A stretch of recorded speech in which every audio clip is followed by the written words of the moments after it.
Yes, well, as we get older and older, I'm 77 right now. You can't live forever, you know.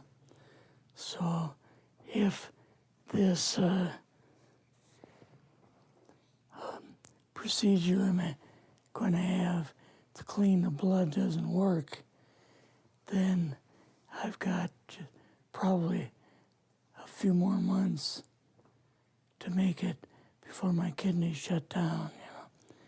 So that's kind of why I'm kind of going along with the interview at this time. You're seeing that what you went through is just too important for people not to know about. Yeah. Yeah. Can you just, can we start at the beginning with your military career and just walk through what exactly your experiences were? Was drafted into the military and got into the U.S. Army. After that, I was sent to the Signal Training Center in eastern United States. What year would this be? 58. I went through the Signal Training course. And at that time, I went through the radio teletype course and also the cryptography course, crypto. They had 5 instructors that were getting out of military service. So they pulled the top 5 students, and I was 3rd in the class. So I got pulled as an instructor. Now, were you at this time also working yet for CIA? No. Not yet? No. After one day, my boss came to me, and he said, how would you like to, make some extra money? And I said, oh, money is good. So he's explained to me that he could put it through, would have to get a top secret White House Q clearance for the job, And I thought, boy, must be a pretty exclusive thing, And I said, well, what is this? And he said that I'm director for the CIA for Eastern United States, And I said, oh, I didn't know that. And he said, you weren't supposed to. After about 6 weeks, my security clearance came through, and I got my CIA card. It was an ID card, like a credit card, where I could just go up to the door and slice it, walk right in. And my name at that time, I used a artificial name too. Never used my real name.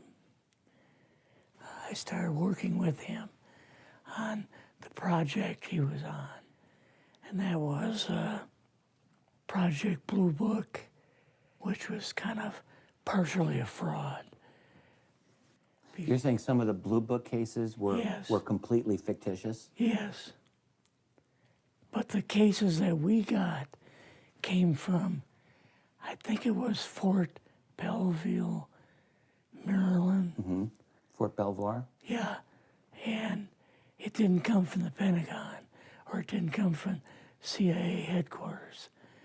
But we would get reports about a certain sighting that they had in Mexico or Italy or something like that. And then we had people that would follow through on it, that would go out and interview the people to see if they were nutcases or if it was real, So they'd be going overseas frequently? Yeah. I wasn't, but I always stayed statewide. But the people we had working with us from the CIA would do that. We would get like a new report probably a couple times a week. I was coming into the Army fresh off the farm, so I really didn't have much knowledge of anything, but my boss filled me in on Project Blue Book and what they had found so far.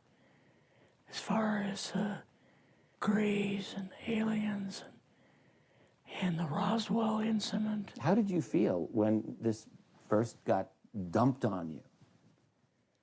When you first learned about this? I was just kind of overwhelmed with all of this, you know. And I said to him, I don't know if I'm going to be able to be a judge of this type of thing. What's real, what's not, when I don't have much knowledge of it, you know. So... What did he say? He said, well, we have to build the information as we go, and you'll see how this thing is working out. And then the other thing is, of course, you really weren't able to tell family or close friends, obviously. No, I couldn't tell anybody. In fact, I had to take a vow that I wouldn't tell anybody. A lot of it for 40 years, and more of it for 50 years, which is up in 2010. You're doing all this crypto work. You're looking at images, photographs, video. It's 1958, maybe the fall of 58. What happened after this? At that time, the Project Blue Book thing kind of went pot, you know. If you remember, back in those days, they kind of declared it as a nothing, you know. Mm-hmm. Right. And they were telling the world all UFOs are misidentifications, hoaxes, balloons. Psychological issues, whatever. Yes. Yeah. So my boss came to me and he says, we've both got a new assignment. And he says, oh, I said, where are we going?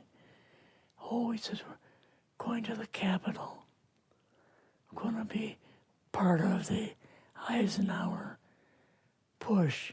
He's trying to find out something about, all about these aliens that MJ-12 was supposed to find out, but never sent back reports to him.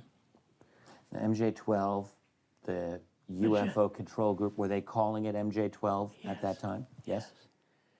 They called us in, went into the Oval Office, and President Eisenhower was there and Nixon, and they said, we called the people in from MJ-12 from Area 51 and S4, but they told us that the government had no jurisdiction over what they were doing. So being a general, past general, you didn't tell them to go to hell without any real good reason, you know. Mm-hmm. So he said, I want you and your boss to fly out there. I want you to give them a personal message. He says, I want you to tell them, whoever is in charge, tell them that to get in, they have this week, coming week, to get into Washington and to report to me.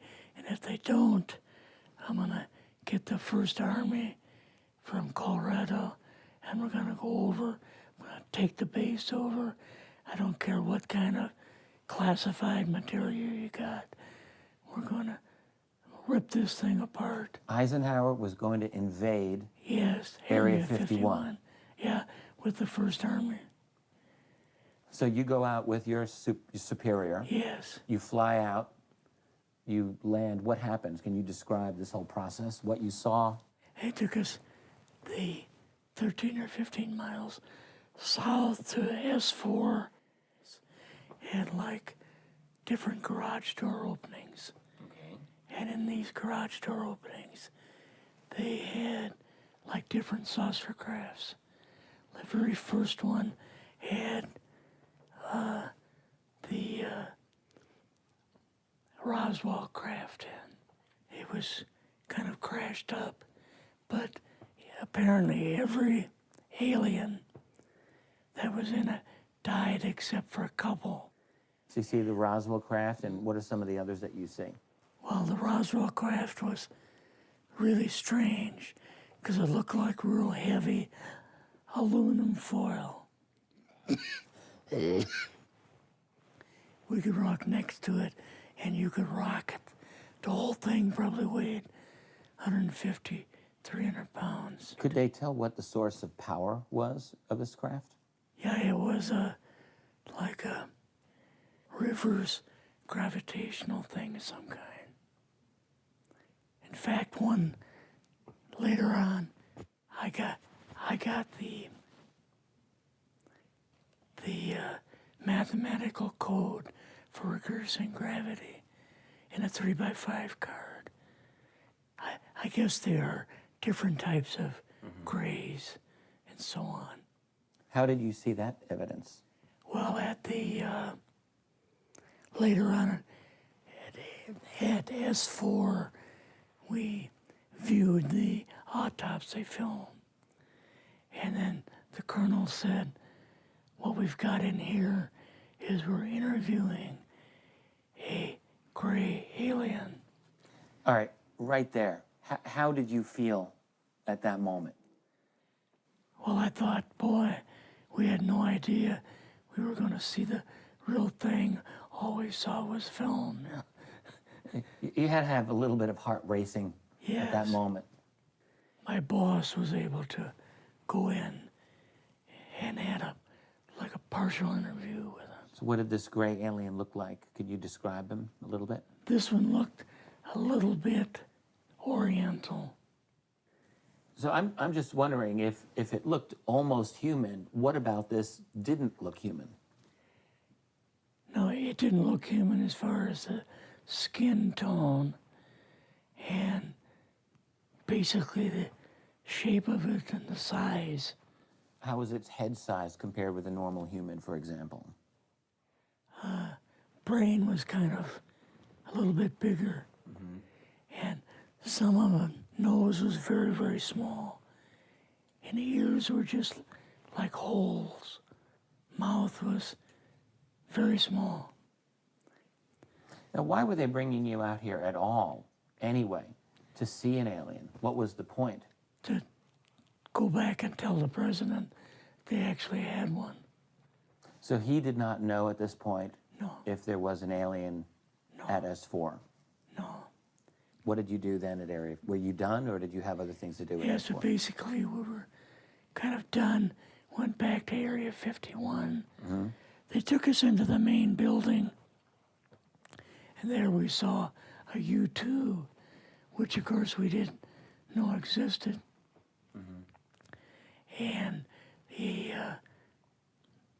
a model of the SR-71. Yeah, the Blackbird. So, but like I mentioned earlier, it was not a model of the current Blackbird, It's an later earlier Blackbird, version. but an early version. Did you go directly to Washington after this? Yes. Or did you go somewhere else? How did they get, did you fly We regular airline or? We flew back to the commuter plane back to the air base, and then took President Eisenhower's Lockheed Electra back to Washington. You and your supervisor, Yeah. superior officer, and now you're meeting with the president? Yes. Can you describe this? Well, we met with him in, the second story of the old OSS warehouse building. And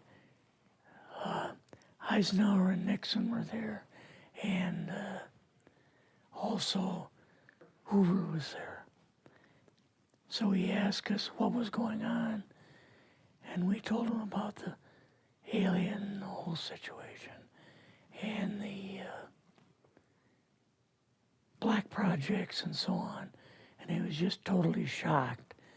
He appeared for the first time to be worried. You know, like he was worried.